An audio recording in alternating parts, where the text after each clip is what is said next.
inzego zifite uko zibyumva ariko ngewe uko mbyumva ndumva kuko azaba ari ishami rya za miliyoni 2 zatanzwe na yandiko n'igihumbi yasinye ndumva ahubwo gufungura bizaje bazashyira izindi komisiyo zoroheje wenda ariko ntago ngende uva bitazo gisaba za miliyoni 2 hanyuma akavuze ko amaturo ruko bakavuze kazagorana wabuze umuntu muri Bibiliya witegereje abantu bari gukora ibitangaza mu izina ry'Yesu bigakoreka baritegereza abacunguza neza sanga biri abantu biri kurya tu abantu yaturufiri gukora ngajya mu rugo azana inote abati bavandi ni mwakire ariko mube kubura bushobozi ni mwakire amafaranga unange mu mabara bushobozi uwo mvozeho urumva dufite misaro n'ibyo ngibyo urumva atari bimwe ajije nkoza mu kiganza aki bamusubije ngo iki Rupfani feza zawe bakunze bashira mu TV magana 95 tubashuje mu izina rya Kristo tubifuje amahoro y'Imana no kugubwa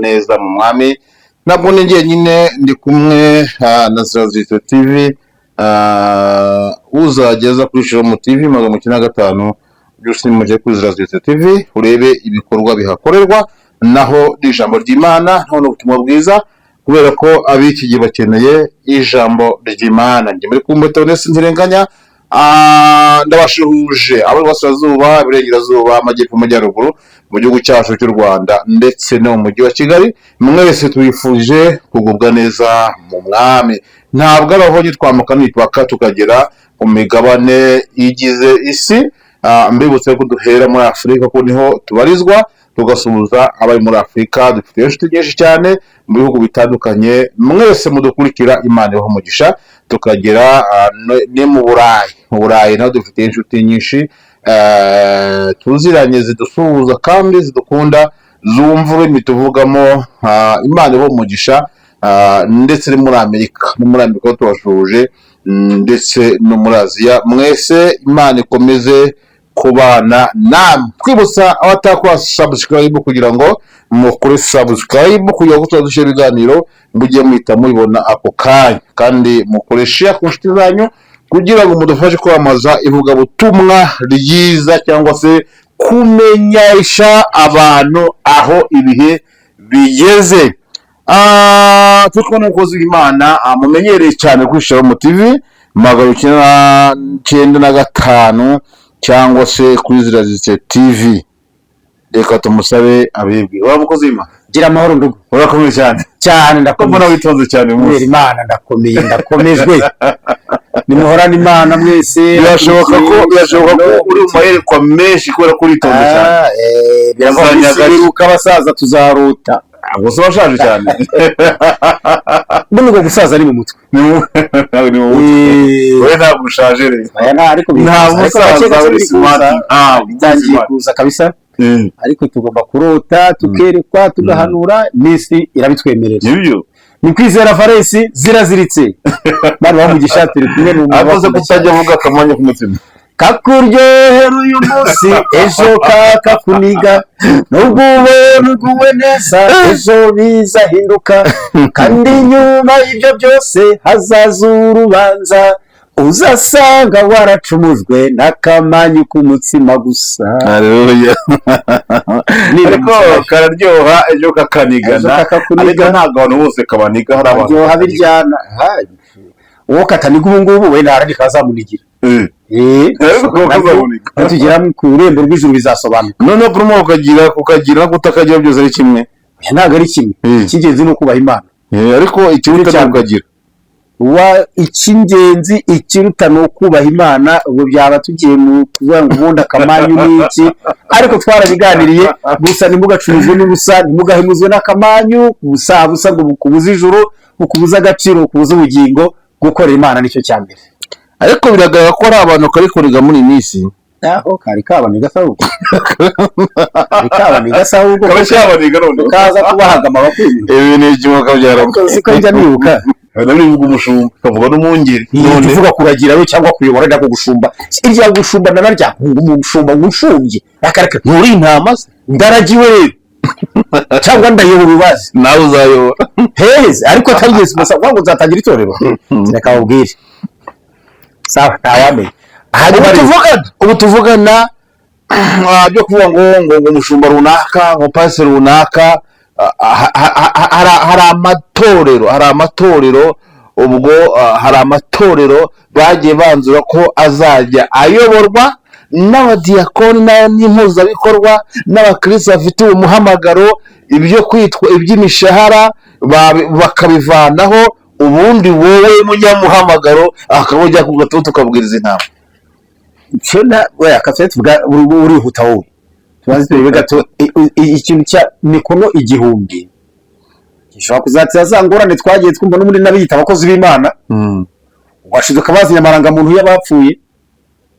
ntabwo nta n'ufite gahunda yo gushinga amatorero, ibintu ni bibiri, muzareke kuyashinga musengere mwahari, ariko nimuyashinga muzagira ukuri, muzazana imikono abantu batakiriho ngo muhimbahimba amarangamuntu, nimuyitora mu nzira muyibikaho kuyirangisha mutinda profise oya, kandi ntimuzabana amafaranga ngo babasinyire, muzabakristo kuko bari bashimye nimubikora bari zabashyigikira. Rero RGB rero kuraje genda bashyigikiye, ndajyana n'abasengera mu bigereho.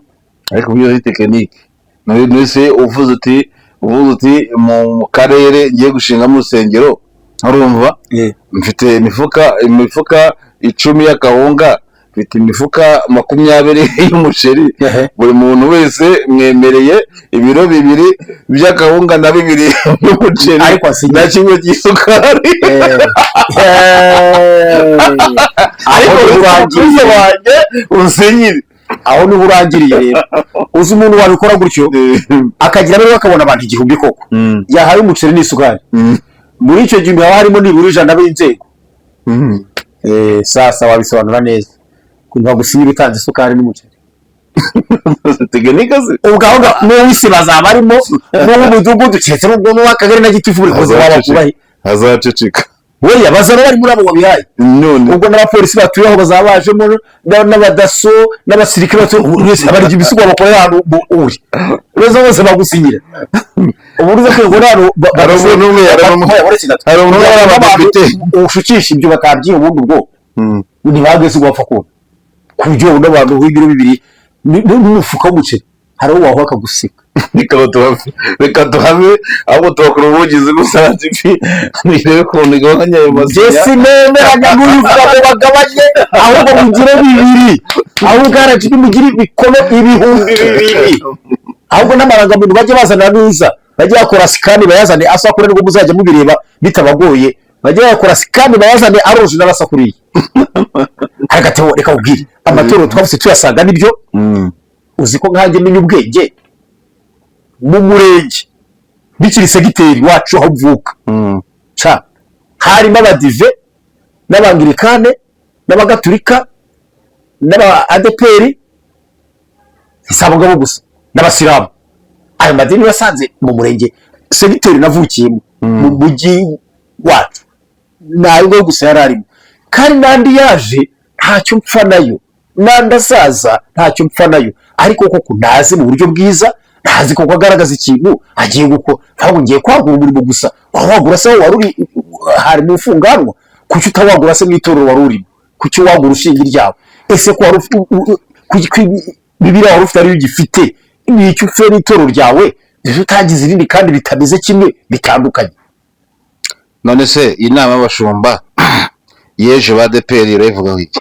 Ntacyo bivugaho ntacyo n'abashumba utagisenga nahere kukigira uragira ngo nerekwe iby'inama y'abashumba se ubwo nje kubwira Imana se ngo nyereke iby'inama y'abashumba ngo mushumba se mugenzi wabo cyangwa ni utagisengera abashumba nta kibazo niba ntakibasengera niba nakerekwa hari abakerekwa hari abakibasengera bosava isi nabizaba ese ubwa birina biza umwahite wako nawe rero untaye ko ry'inama ese ubwa birina biza bibaye wowe uri fite uzagenda ubashyira ubutumwa inama zaho zo n'abashumba azari izindi, ariko banya kubaho nihagira babwira ngo nibagikomeje ndabinginze nimuzajye kurega muzabyakire neza muze twisengera Imana izadutunga dushaka n'akazi tunacuruze tunahinga n'ibigori ngo mufite ndana mwe ufite umurimo uzabihinga mu Rwanda irahatse kwikodesha mutara ngara bikwavuga ibivaga bakajya hirya gushaka y'ubutaka birabareba icyo kuri mu Rwanda utakamuhari urajye gushaka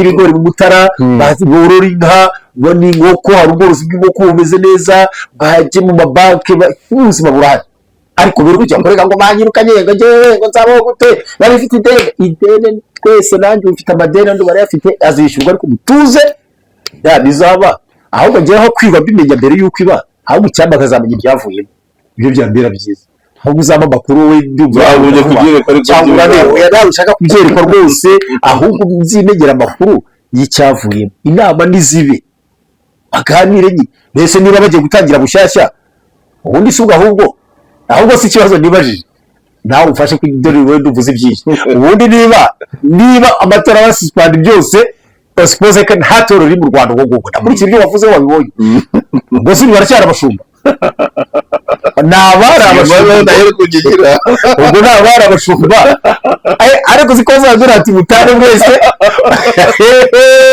abo byari birakomeye ubwo ati mwese mutahe itoro ryacu ntari kiriho uvuga ngo n'uwashaka yazaryitira irindi zina yes nitahire mwese muri abantu mungo muri abanyarwanda byarangiye ibyangombwa twari dufite nta bikibaho tugiye gutangira bushyashya nitumara kwiyandikisha tugatanga miliyoni 2 igihumbi kikadusinyira bigatungana tuzababwira niba muri myaro dukomeza gukorana hari ikindi aba bahaye amezi 3 ntago arashira baragenda muri abo iyo n'abatari bafite aba amezi 3 bese n'abandi indeterminate niwe n'abatatu aba bagiye guhabwa igihe batazi ngo niba bizi ikintu kirakomeye ikintu kirakomeye bifite imbaraga iki padiri azongera yandikisha bushyashya padiri azongera yandikisha na shehe na mufti na potire na bishop ibintu birakomeye kwibazwaho ariko kandi hari ikibazo biravugwa kandi birimo biratekerezwa nimba iki cyemezo ari icy'akarere cyangwa se nimba ari icy'igihugu cyose ku bijyanye n'isengero ariko kandi ntabwo turamenya umwanzuro turacyategereje igisubizo bamwe bari kwibaza bati mbese nimba ufite urusengero mu karere runaka nujya no mu kandi uzagenda wishyure bya bihumbi za miliyoni 2 wongere ushake no gusinyamo akarere ujyanye mu rusengero ahangaha niho hakiri urujijo batarujigiro kuba ntekereza dukeneye gusobanukirwa wenda inzego zifite uko zibyumva ariko ngewe uko mbyumva ndumva kuko azaba ari ishami rya za miliyoni 2 zatanzwe na ya mikoro igihumbi yasinye ndumva ahubwo gufungura bitage bazashyira izindi komisiyo zoroheje wenda ariko ntago ngende uva babitaza gisaba za miliyoni 2 hanyuma akantu uvuze ko amaturo ruko bakavuze kazagorana kuko madeni tuyarimo tunayazi rwose pe n'uyu munsi tuvugana hari abakristo bashyira ibyacu n'amaturo abapastori babo no mu ngo no muri biro no mu ntoki abasaza ngo kwabwira ngo ntimukabikore bizapfa kuza araje iki cyo kuvuga ngo gutura kuri konti muzayaburaho kandi atangwa kandi ahubwo muzashiduka mwashyigikiye ikindi kintu birutwa nuko mwareka tugatura kuri twaturaga hakaba ubundi buryo babikurikirana wenda akajya barwa hari umukozi wahoherejwe wa leta akaba hari bayabara ariko iki ngiki abakristo turabazi tubana nabo n'ubusanzwe bayajyana mu biro miliyoni 2.5 barazijyana kandi nta pasi bazazina ngo azange kandi ntago azapfa kuzijyana kuri konti hari pasi n'inyangamugayo b'abakristo bose barahari bazayajyana kuri konti yose n'ubu turabazi badakwa ku mafaranga rwose batafite ubwo buriganya barahari abakozi b'Imana ariko n'abazajya bayabazanira ahubwo usange mwakije abantu mwibanga hari n'abakristo banezezwa no guha pastori icyo cya 10 bibaneza kuvana ishema akuvana ifiri kwa kimaye mu ntoki n'amaturo kuko abashaka ko umuyobozi amenya ko batura bafite ubushobozi abo se muzabigenza gute kuko nubwo mwabahugura muti iyo umupastori ayoboye abantu bamaze gushyikirana hari abapastori bazi kwirehereza abantu bakamukunda kandi ibyo ni byiza ngaho babandi se ahubwo dore akantu ubwo wenda ntiwabimbye byose n'indi byimenyere wenda ariko yaba hari akantu bavuze kuri aba bantu b'ibitangaza abaturuka aha n'aha mutega imodoka nimugera aha murazamuka mukate muyoze kwa naka abarwayi bose impumyi ziri gumuka ibipfa amatwi biri kumva abantu b'imbago baraza bakazisiga amakanseri yaragiye ugaperereza mu Rwanda umuntu wahakiriye kanseri aho yagiye ugahimba kano Enes yazize Senyeri rwazi zigitsindwe rwazi kandi aya mazina wihaye nibagiwe Enes ndamwe bizengwibagirwa abatumiritse ku mateleviziyo urumva Theo bagafata igiterane cyabereye muri Tanzania cyangwa muri Nigeria bakagihuza na video yanjye bakabishyiramo bakagaragaza ibitangaza kandi ari abaturage bo muri Tanzania muri Nigeria kuko tuba turabira bavangavanze rero umukozi Imana kanaka ngo n'igitangaza rwose yakubaha abantu mu bishinzwe abo bantu nibajye bagaragara ndabinginze nimubona bikunda mujye mubajyana CHUK mu bitaro mufate bishop mu mujyane Kanombe mu bitaro mufate undi mujyane mu bitaro bya kanseri ahava sohoye abantu nk'uko abivuga apana kubamagara ngo musange mu rusengero hana muze abave mu majyepfo buragera aha bamujyana aba bantu nzego mujye mubajyana mu bitaro aho abarwayi bari gutaka aho kuvuga ngo tubaheke tubabashyire mu rusengero ahubwo bajye bajya aho abarwayi bari ari ubundi Yesu bamushyiraga abarwayi koko ariko naho yabasangaga aho bari harasanzwe ku gitendezi bite sida ngo areba mu umwe ngo anamenya ko arwaye igihe kinini ko yajegiye pe aramwirebera amenya ko rwose ko yajegeye hari nubwo wambwiraga rwose waje mu rugo ukangiriza umwana uzi abantu bose bibitangaza ku mateleviziyo ubwiye ngo ngwino mu rugo iwanjye nyamara umuntu arapfagiye agira ngo banza wohereze amafaranga naye hanyuma nzi kandi naje ntiyahava akize ubundi bitangaza nta muntu bivugira nta publicité bitangaza ibaho ibitangaza birivugira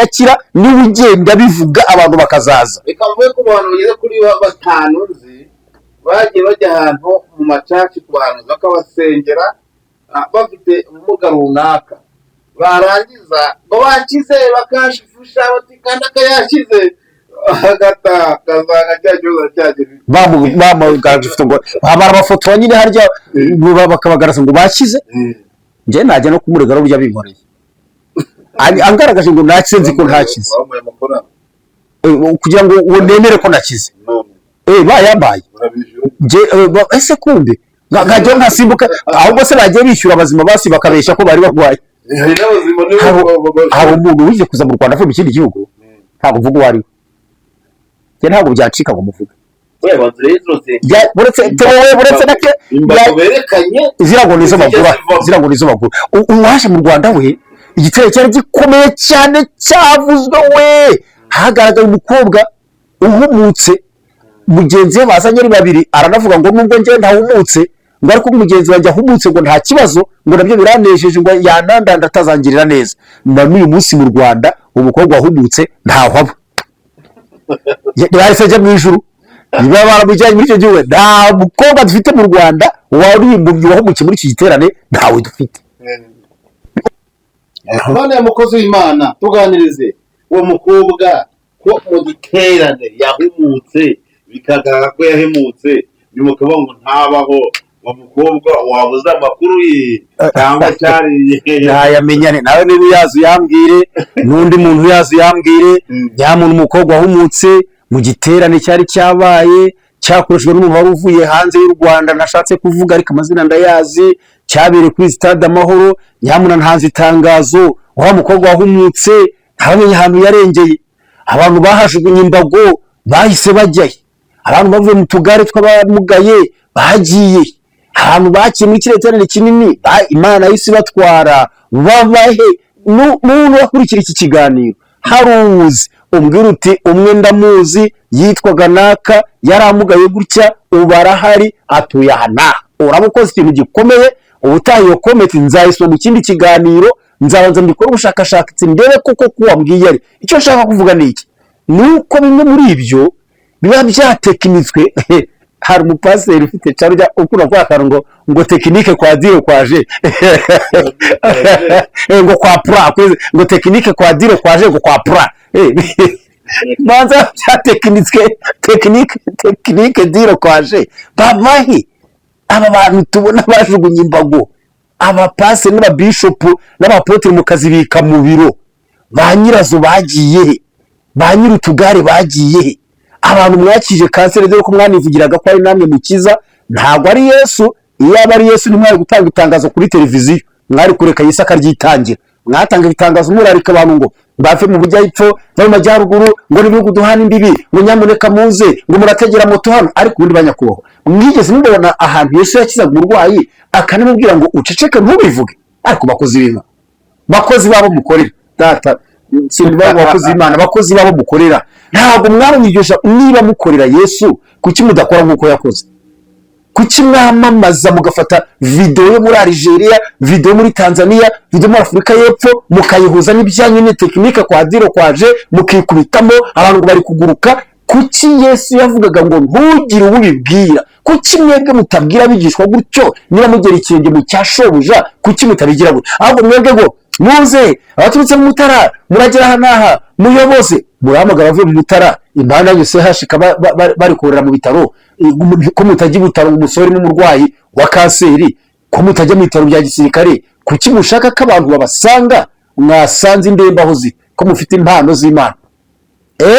Niko Theo ntawe uzi wavugaga ngo afite ibiganza bishyushye ngo muze ngo makwete ibiganza bishyushye mutane bitangaza. Niba bishyushye byanotsana nyakubahwa, ahubwo ibya Kristo nibyo wamenye uko bimeze, ariko niba ibyawe bishyushye byanotsana.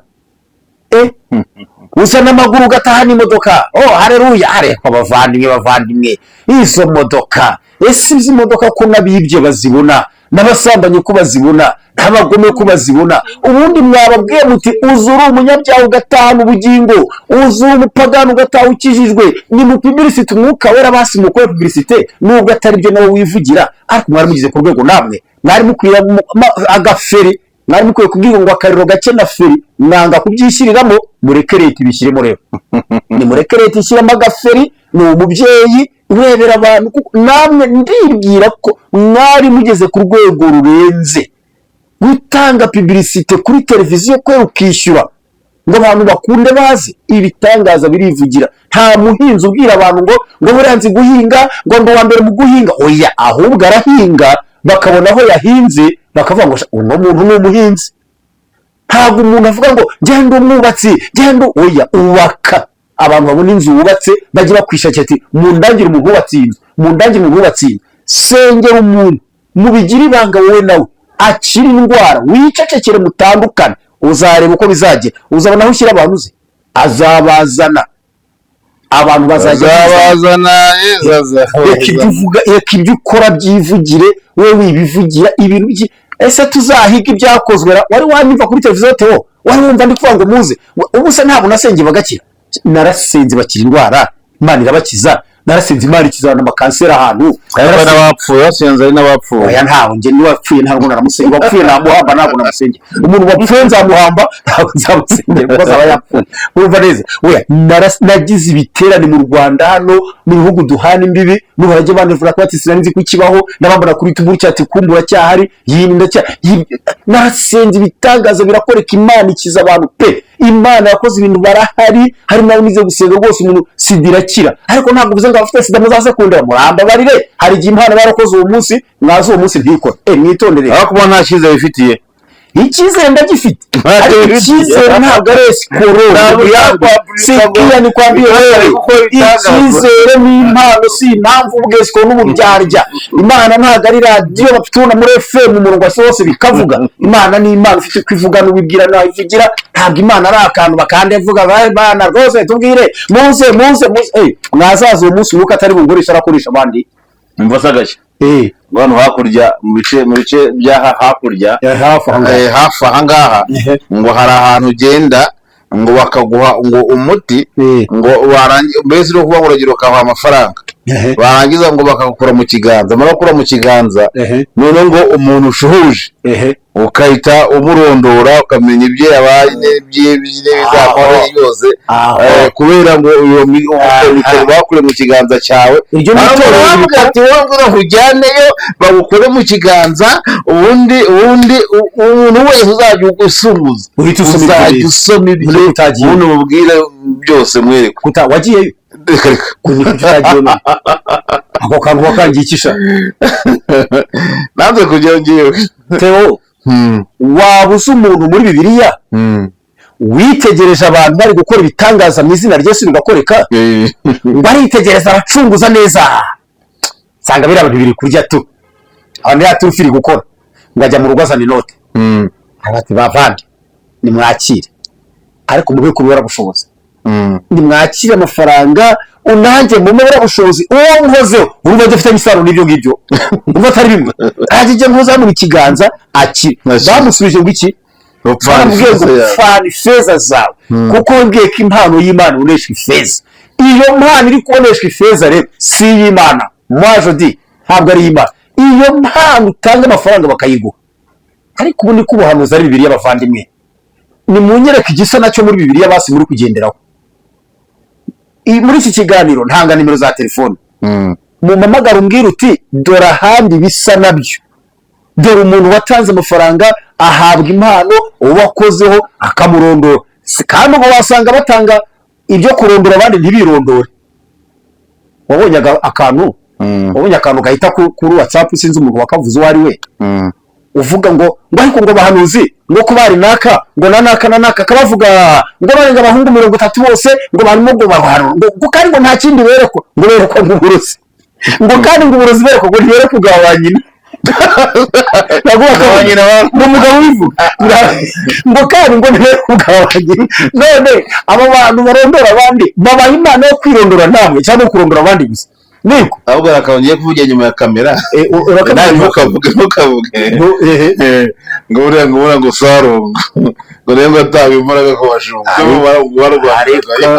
none aheze muri gereza kaniye komereza ibyo pasi, ariko nawe wabwije ibyo navuze wayifunze ko imikoro ntifunze.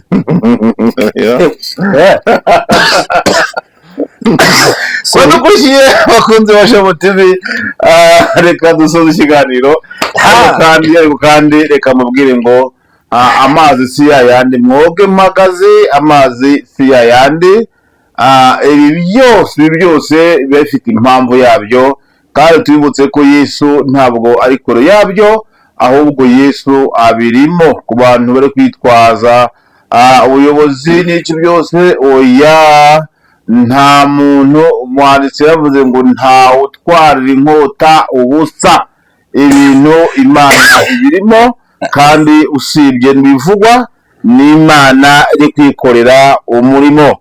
Ahubwo tugukangura kuba maso kugira ngo uhanganiye kandi umenye amakuru y'iby'Imana iri kuvuga.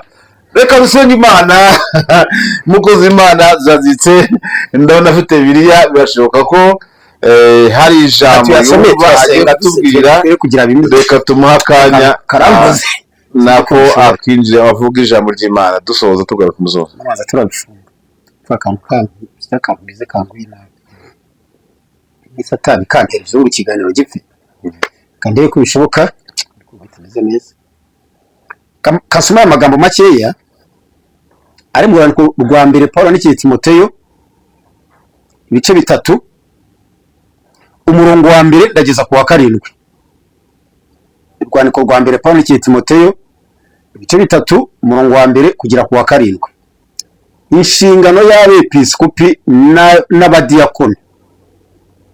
Iri jambo ni ryo kwizerwa ngo umuntu akujyaza ukunda nibura bisiba ahubwo dusoma ijambo ry'Imana mu rwandiko rwa mbere Paulo n'iki Timoteyo, ibice 3 dore ku murongo wa mbere. Iri jambo ni ryo kwizerwa ngo umuntu nashaka kuba umwepiskopi aba yifuje umurimo mwiza. Nuko umwepiskopi akwiriye kuba inyangamugayo no kuba umugabo w'umugore umwe, aba udakunda ibisindisha, wirinda, ugira gahunda mu kubaho kwe, ukunda gucumbikira abashyitsi, ufite ubwenge bwo kwigisha, utari umunywi wa vino cyangwa umunyarukoni, ahubwo umugwaneza, utarwana, utari umukunzi w'impiya, utegeka neza abo mu rugo rwe, agatera abana kumvira no kubaha rwose. Mbese utazi gutegeka abo mu rugo rwe yabasha ate kurira itorero ry'Imana? Kandi ntakwiriye kuba uhindutse umukristo vuba, kugira ngo atikakaza akagwa agacirwaho iteka Satani yaciriweho. Kandi akwiriye gushimwa n'abo hanze kugira ngo adahinyuka akagwa mu mutego wa Satani. Aya magambo Theo urayumvise? Ayumvise. Bavandimwe mukurikiye Zirasize TV na Shalom TV 195, aya magambo murayumvise? Turabizi ko n'ubundi ubusanzwe hari amatorero akoresheje ijambo umwepiskopi. Buri torero rigira imvugo cyangwa inyito yaryo kuri gita amatitire yabo. Umwepiskopi, ariko muri rusange Pawulo avuga iri jambo yashaka kuvuga umuyobozi. Hepfo haravuga ibyo badiyakoni byo simbijyamo, twavuze ku bapastori n'abashumba n'abo bepiskopi n'abasenyeri n'abandi nzego zose. Ibi bintu byose birimo aha neza neza urasanga ari byo leta irimo mu kugira ngo ishyireho umurongo. Iyo ivuze ngo ufite ubwenge bwo kwigisha, yego nibyo, ufite ubwenge bwo kwigisha. Kuba leta rero ivuga ngo abafite impamyabumenyi, afite n'ubumenyi n'ibyo azi kwigisha, nese umuntu ndabizi twigishwa n'umwuka wera, ndabyemera 110%. Umwuka wera niwe wa mbere, ariko leta ntabwo leta ikora n'umwuka wera, ntabwo iza aho ari, ntabwo iza ahagaragarira. Leta ikireba ni icyagirira umumaro abaturage bayo n'icyatuma bagenda neza mu nshingano, kandi muke ko leta ishyirwaho n'Imana. Burya leta nayo ni umukozi w'Imana, utari ubizi abimenye. Ariko kuki Pawulo yateguye abayobozi ahangaha navane banyakubaha ababishop, bapote, baki tutuntu twose muratwujuje ntako yavuze ngo ari inyangamugayo. Ubu se ntabo tuzusanga mu manza baburana, kandi baburana amahugu. Ugasanga umupasiteri ari mu murima by'amafuti metero 1 santimetero, pastor umukozi Imana uyo uhagarariye abantu ari mu nkiko, ari mu bunzi, ari kubungana impapuro, ari kureba ku mitwe, warera n'ibintu aburana ugasanga na amafuti niwe biturukaho, yabuze ubunyangamugayo. Aho ubu se ko havuze ngo aba afite umugabo w'umugore umwe, ubu se ntabo wowe ntabo muturanye araba bayobozi bafite abagore barenze umwe? Ntabuzi se bari mu divorce? Ariko nibaza ko umukozi Imana ari ku divorce. Pastor niba uri ku divorce, abo uyoboye uzababwira ngo iki? Uzabwira se ngo bihanganira ibyingo ntabyo washoboye?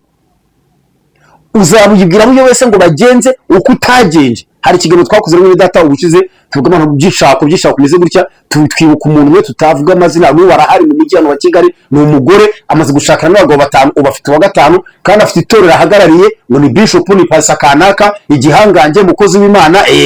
Abagabo 5 bose bariho, aradivorusa gusa, bose bariho. Ubwo se yabwira abagore ngo ihangane gute ntabyo yakoze? Azajya abwira se ngo mute zavuga ngo divorusa taruka, ibyo se byazahirira he? Ni mufate izishingano.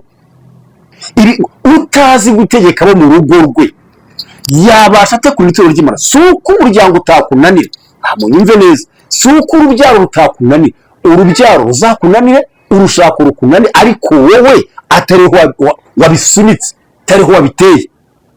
Uvuga ibyo munsi ko hari umuntu niwe wanenzwe kubwo kutamenya uko ayobora abana be, aranengwa, aragawa, bigira n'iherezo ribi. Bavandimwe, Pawulo yavuze ngo iri jambo ni iryo kwizerwa, ngo umuntu nashaka kumwepiskopi, mbese nashaka kumuyobozi, aba yifuza umurimo mwiza. Haleluya! Kuba umuyobozi ni byiza, murakayobora, murakabyara, ni mutuyobore, nge ndi umuyoboke, nge baranyobora nkayoboka. Yavuze ngo abadakunda imiya, ubu Pawulo yangaga uzajya kurwanira mu maturo, nk'abo twavuze mu gice cya mbere cy'iki kiganiro, barwaniye amaturo bakubita n'intebe tambare, n'ubu tujya tubabona barwana, baba bagimo bakunda impiya. Kuki yavuze ngo abudahindutse vuba? Nuko uhindutse vuba aba nta cyaramya. Nuko nimba bwije ukuri, nza ahantu umuntu yaciye ku wa 6 ku cyumweru musengera ku pastor. Bavandimwe, ibyo ni ibintu kandi Bibiliya irabyangira bibuza. Nzi umuntu wasengeye ku wa 6 ku cyumweru musengera ku pastor. Abudahindutse vuba nuvuga ngo aburi umuntu ufite ikintu azi, hari amateka n'ay'iryo torero aba yazi, umuntu utari umuntu w'inzoga, umuntu utari umunyarukoni, utarwana, tuyatumva bafatana mu mashati, mu majosi, mu rusengero kutara amakofe mujya mubumva. Harya nemerutse kumva n'uwo ntundi yatereye icyumba ku ruhimbi arapfa, none ku mbuga nkoranyambaga nabonye muri iyi minsi.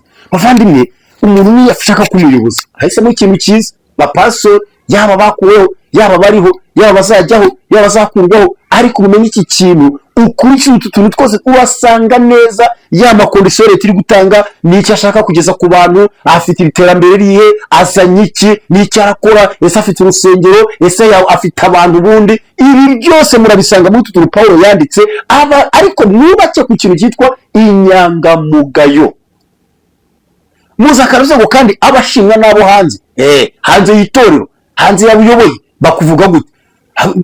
Nize kumva urugero rumwe rw'umuntu ngo umudamu gabanaga n'umugabo nabi cyane, kandi ngo umugabo ari we mubi. Umugabo ngo akaba umuyobozi mu rusengero. Umunsi umwe ngo umugore aza guhenga umugabo yagiye kuyobora no kwigisha, umugore ngo apakira ibintu byo mu nzu byose abizana ku rusengero. Amaterano arangiye, umugabo ati bite ko wazanye ibintu hano? Umugore ati ndagira ngo tube hano. Tujye tuba hano, iyo uri hano uba uri marayika. Ndi kureba ukuntu wahoze umeze mu rusengero, nkibuka n'ukuntu bamera nugera mu rugo umutware wanjye, reka twigumira aha. Iyo uri hano bimeze neza, uba ukeye, uri marayika uri kujya mu ijuru, reka tujye tuba ahangaha kuko iyo uhari ubwo birenge niwe ubwirwa. Abashimwa n'abo hanze, hanze bakuvuga ngo iki? Ku munsi w'umuganda uri pastori ujyayo cyangwa wikingirana mu nzu? Aho mudahuje itorero barakuzi, mu nama, mu tugoroba tw'ababyeyi uraboneka mushumba, mu mikorere, mu bwitange, mu budehe, mu isibo barakuzi. Cyangwa ni harura z'umurambaro mu rusengero, ariko uyu murongo utawuzi uvuga ngo ababanye neza abashimwa n'abo hanze. Si uko utavugwa nabi, si uko bataguhimbira, si uko batakubeshya. Ubundi ntabwo wabuze abantu kuvuga, ariko abantu bajya bavuga ibyo baduhimbyeho ariko tutabahaye ibyo bavuga. Twebwe ntitugatume babona ibyo bavuga, babishake, babihimbe, babibeshye, na Satani abafashe, ariko twirinde gutuma babona ibyo. Muzi ahantu bavuga ngo mwitonde mudaha abanzi be urwitwazo rwo kumutuka. Ntitugatanga urwitwazo rwo gutuka Yesu, bamutuka aritwe tubiteye. Bazabihimbe, babishaka ahandi, ariko ntitugatanga urwitwazo. Muzi indirimbo ivuga ngo yewe kintu cyazanye ibice muri ryo bikarisuzuguza bataririmo, ngo nyamara bera baryo bahora bari maso. Haleluya, haleluya. Babwira umwami byaryo ngo azarirengere. Abera muhore muri maso, abera bitorero, abera b'Imana muhore muri maso, mubwire umwami byaryo iby'iryo torero kugira ngo azarirengere. Itorero ni rimwe mu moko ataramwe. Imana ishimye, Imana ibafashe, Imana umugisha. Reka dusenga Imana. Data twese uri mu ijuru, izina rye ryubahwe kandi ubwaye buze, byo ushaka ko rw'isi nk'uko kugwa mu ijuru. Urakoze Imana, urakoze kumugisha abumva ibi tuvuze, kandi muri minsi nk'iyigoye abakozi data bakora, abapastori, abashumba, b'inzego zose ndabasengeye ngo bahe umutima uca bugufi wihangana, kandi umutima werekeza amaso ku byawe, umutima utekereza umurimo, umutima w'ubunyangamugayo. Ntibaba abanyarukoni, ntibakunda impiya, ntibaba n'ibisindisha, babagaho umugore umwe, b'inyangamugayo, bashimwe n'abo hanze, b'impumuro y'amahoro aho batuye. Bafashe ari abariho ubu n'abazajyaho n'abapfuyeho, bose baracyari abakristo, baracyari data. Bafashe ubakomeze, kandi bazo bafite ushaka ibisubizo kuko Imana isubiza. Herekeza iri jambo rero, uryumva wese yumva hari Imana ivuganye nawe. Umugisha aya macano, nagiye umugisha, natera imbere, nazamuke, nagiye ku rwego rwiza mu izina rya Yesu Kristo. Umugisha abadukunda, abadukurikira, abatwifuriza ibyiza n'abaha ibyiza, n'abatwifuriza ibibi, twebwe twifurije ibyiza kuko turi abagabo b'amahoro. Urakoze ko byose bikwiye kuyahisha none n'iteka ryose mu izina rya Yesu Kristo umwami wacu. Amen.